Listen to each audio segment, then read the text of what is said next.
আসিফ মাহমুদ ভুইয়া ভাই এবং নাহিদ ভাইয়ের মন্ত্রণালয়টা পুড়ে গেছে, এদিকে আমরা দেখতে পাচ্ছি। আমি যেটা দেখেছি বাস্তবতাটা বলি, আমি 3:30টার কিছুক্ষণ আগে আমি এখানে আসছি। এসে আমি যেটা দেখতে পাচ্ছি, আপনারা এখন যেই গাড়িটা 2 নাম্বার গেটে দেখতে পাচ্ছেন, মানে ফায়ার সার্ভিসের যে গাড়িটা, এই গাড়িটা ডিরেক্ট তখন এই জায়গাটায় ছিল, এই বরাবর এই জায়গাটায় ছিল। তো আমি আসার 15 থেকে 20 মিনিট পরে আর কি দেখি ওই গাড়িটা ওখানে তারা কাজের জন্য মানে প্রসেসিং করতেছে।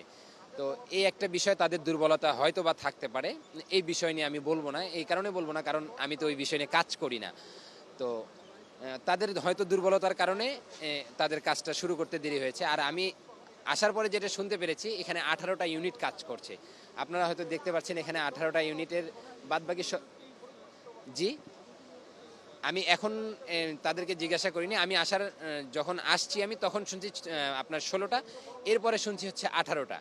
তো এখন পর্যন্ত আপনি